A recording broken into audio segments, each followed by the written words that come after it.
লাইলাতুল কদর হে রাসূল আমি লাইলাতুল কদর আপনার জন্য নাযিল করলাম অবতীর্ণ করলাম ওয়া মা আদরাকা মা লাইলাতুল কদর আপনি কি জানেন লাইলাতুল কদর কি জিনিস লাইলাতুল কদর কি আপনি কি জানেন আল্লাহ রাসূল তো বলেন জানে না আল্লাহ তাআলা বলেন লাইলাতুল কদর খায়রুম মিন আলফি শাহর এই আয়াতের ব্যাখ্যা তাফসীরে রুহুল মাআনিতে লেখছে একটা আয়াতের ব্যাখ্যা 2 ঘন্টা করলে শেষ হবে যে কত বড় কথা আল্লাহ তাআলা বলেন আল্লাহ রাসূল একবার এরকম ফেরেশতাদেরকে সাহাবীদেরকে নিয়ে আল্লাহ রাসূল আলোচনা করতেছেন বলতেছেন বনি ইসরাইলের যুগে এক ব্যক্তি 1000 মাস কত মাস 1000 মাস ননিষ্ঠ বিরতিহীন ভাবে আল্লাহ তাআলার ইবাদত বندگی করছে তার মাঝে দিনের বেলা তার শরীরে পরা ছিল যুদ্ধের পোশাক জ্যাকেট লোহার বর্মি যেটা যুদ্ধের পোশাক পরা ছিল আর রাতের বেলা সে ইবাদত বندگی করত কার যুগে বনি ইসরাইলের যুগে 1 বছর 1000 মাস কত মাস 1000 মাস বিরতিহীন ননিষ্ঠম ভাবে সারা দিন যুদ্ধ করত জিহাদ করত ইসলামের শত্রু আল্লাহর শত্রু যারা ছিল তাদের এগেইনস্টে আর সারা রাত ইবাদত বندگی তাহাজ্জুদ তিলাওয়াত জিকির আজকার কাটে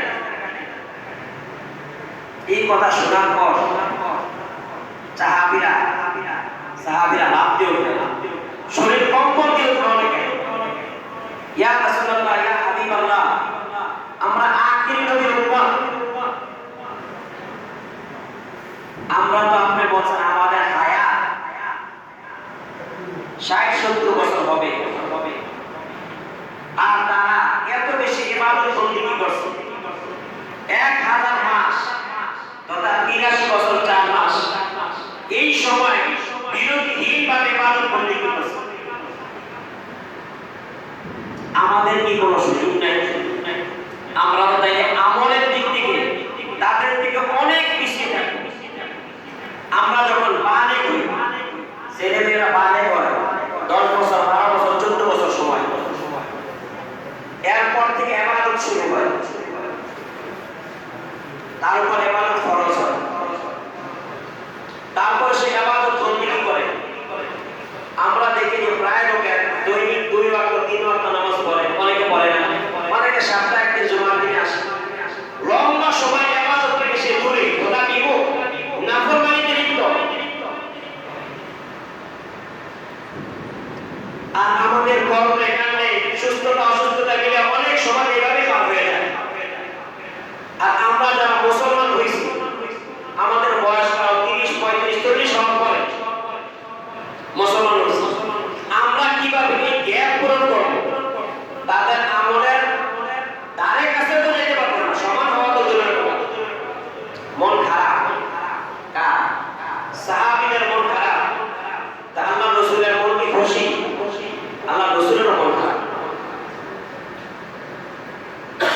আল্লাহ রাসূলের মন খারাপ আল্লাহ তাআলা সাথে সাথে জিবরাইল আলাইহিস ফেরেশতাকে পাঠিয়ে ইন্না সূরা তখনই নাযিল ইন্না আনজালনাহু ফি লাইলাতিল কদর ওয়া মা আদরাকা মা লাইলাতুল কদর লাইলাতুল কদর খায়রুম মিন আলফি শাহর হে রাসূল আপনার মন খারাপ করার কিছু নাই আপনার হাবিবদের মন খারাপ করার কিছু নাই আপনার হাবিবরা যেই জন্য মন খারাপ করছে আমি রব্বুল আলামিন মানুষের হাদিস থেকে দেখলাম তাদের মন খারাপ হলো ইবাদত বندگی নিয়ে বনি ইসরাইলের উম্মতদের থেকে তারা অনেক পিছিয়ে হায়াতও তাদের অনেক কম তবে আপনি চিন্তা করবেন না আপনার উম্মতের জন্য আমি এমন একটি রাত দিয়েছি এমন একটি রজনী আমি নাযিল করেছি অবতীর্ণ করেছি যে এক রাতে যদি কোনো বান্দা এক রাতে যদি কোনো উম্মত ইবাদত বندگی করে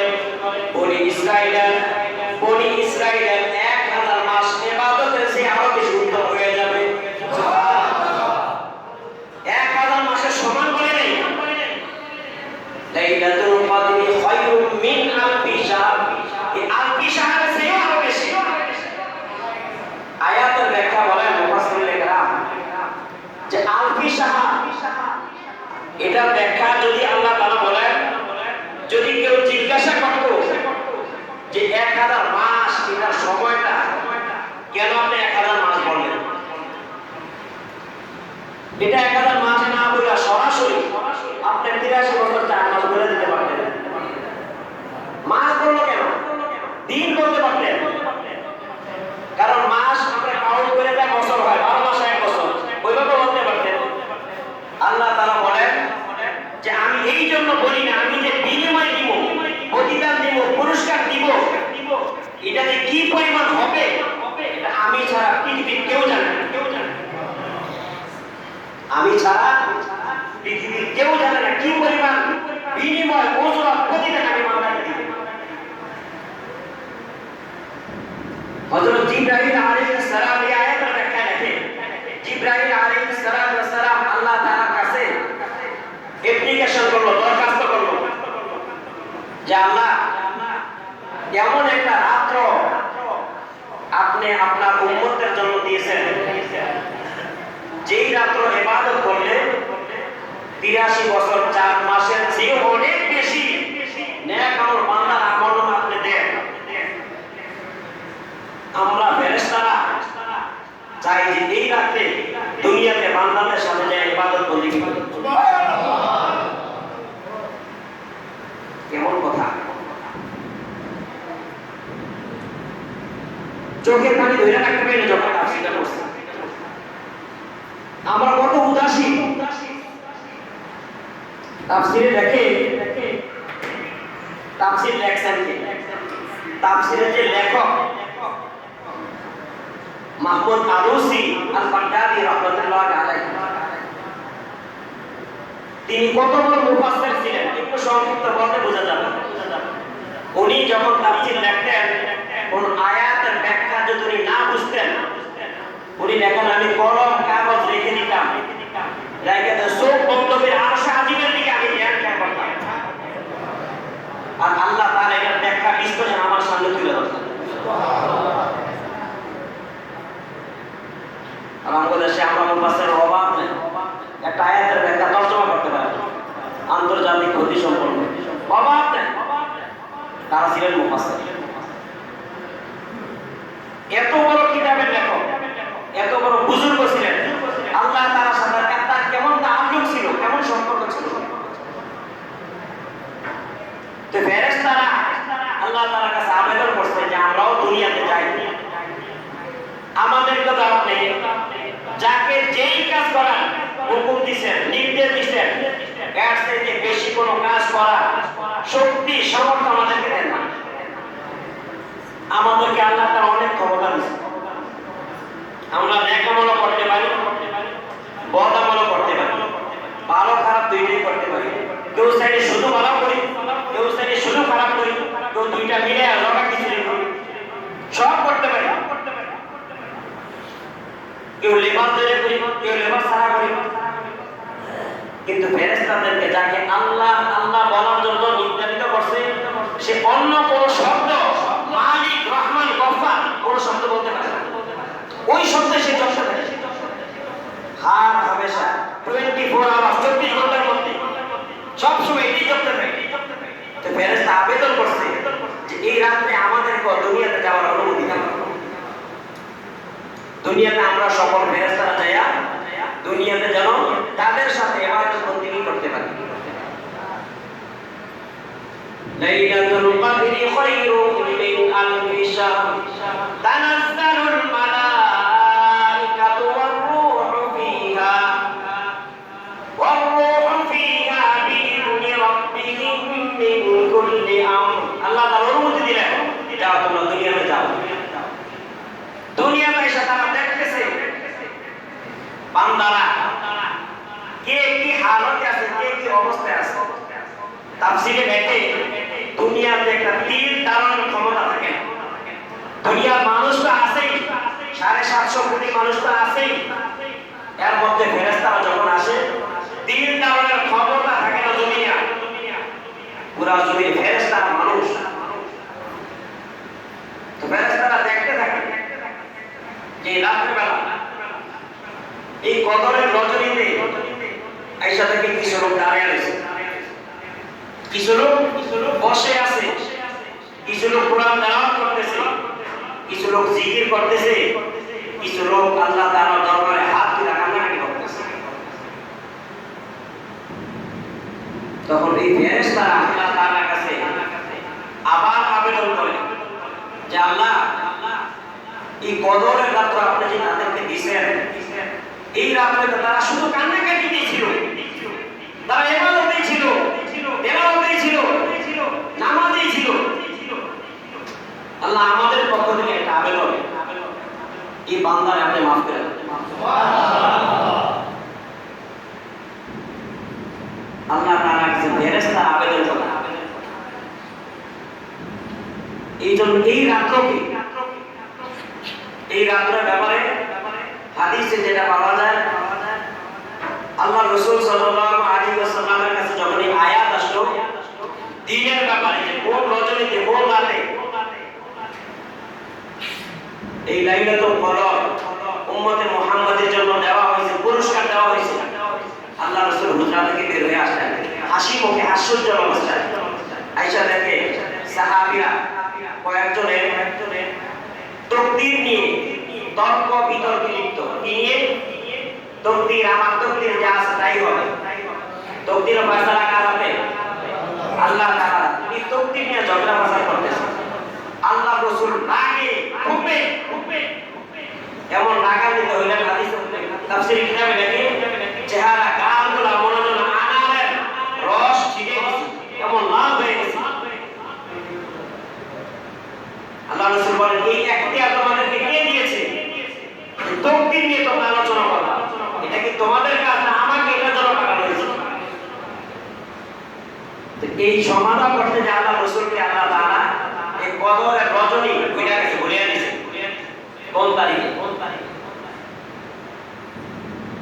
আল্লাহ রাসূল তাদের সমাধান করার পরে বললেন যে তোমাদের জন্য আল্লাহ তাআলা সুসংবাদ পাঠিয়েছেন। যে সুসংবাদ হলো যে তোমাদের জন্য একটা রজনী, একটা রাত্র আল্লাহ তাআলা নির্ধারণ করেছেন, পাঠাইছেন।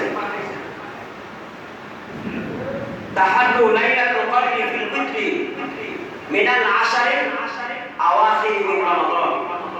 যে রমজানের শেষ রজনী, রমজানের শেষ দশকের মধ্যে লাইলাতুল ফিত্রি বেজর রজনীগুলো, বেজর 21, 23, 25, 27, 29 এই বেজর রজনীতে তোমরা লাইলাতুল কদরকে তালাশ করো। মুফাসসিরিনে কেরামে হাদিসের ব্যাখ্যায় লেখেন যে যদি একদিন আল্লাহ তাআলা কেন ভুলে যাবেন, আল্লাহ যে বান্দাকে কি পরিমাণে মহব্বত করেন, ভালোবাসেন, এটা এই কদর দ্বারা বোঝানো। যে কেন ভুলাইলেন, যে একদিন ফিক্স করে দিতেন, নির্ধারিত করে দিতেন, তাহলে বান্দা একদিন ইবাদত বন্দেগী করত। কারণ বনি ইসরাইল অনেক বেশি ইবাদত বন্দেগী করছে, এই বান্দা যেন পিছিয়ে না যায়, এজন্য 5 দিন যেন তারা ইবাদত বন্দেগী করতে পারে। এই জন্য আল্লাহ তাআলা বান্দার আমলের পাল্লাকে, নেকির পাল্লাকে ভারী করার জন্য আল্লাহর হাবিবকে দিন তারিখকে রাত্র বলেছে, যাতে আমল বেশি করতে পারে। এই জন্য বেজর যে রাত্রগুলো আছে, তবে 27 তারিখে আমরা যে লাইলাতুল কদর উদযাপন করি, পালন করি, ইবাদত করি, এই ব্যাপারে অনেক মুফাসসিরিনে কেরাম, মুহাদ্দিসিনে কেরামের রায় আছে, মতামত আছে। তারা বলছে যে 27 তারিখ। আর অধিকাংশ মেজরিটি পার্সেন্ট মুফাসসির, মুহাদ্দিস সবার মতামত হলো শেষ রজনী, শেষ বেজর রাত, যে 5 রাত্র 21, 23, 25, 27, 29 এই রজনীগুলো। এই জন্য আমাদের থেকে যেন বেজর একটা রাত্র খালি না যায়, বেজর একটা রাত্র যেন খালি না যায়। কিছু কিছু হইলেও যেন আমরা ইবাদত বন্দেগী করি প্রতি রাত্রে জন্য। কারণ কোন মানুষ যদি 40 বছর হায়াত পায়, তথা 40টা লাইলাতুল কদর পায়, কি পায়? লাইলাতুল কদর যদি কেউ 40টা পায়,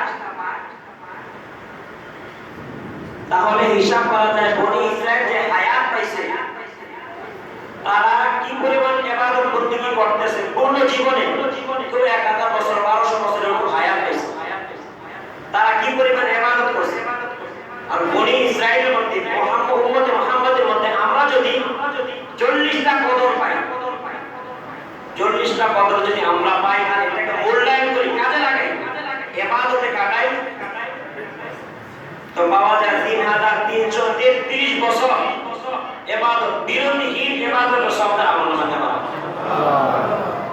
তবে এখানে যে 83 বছর 4 মাসের কথা বলা হয়েছে এই 83 বছর 4 মাসের মধ্যে কোনো সবে কদর নাই একটা কদরের ফজিলত বাকি সবে কদর ছাড়াই এবার চিন্তা করেন যদি আমরা 40টা সবে কদর পাই যদি এটাতে মূল্যায়ন করে থাকি ইবাদত করে থাকি কি পরিমাণ সওয়াব কি পরিমাণ আমল আমাদের আমলনামায় কাউন্ট হবে যখন এই জন্য এই কদরের রাত আজকে রাত আছে 25 27 29 আমরা এই রাতগুলোকে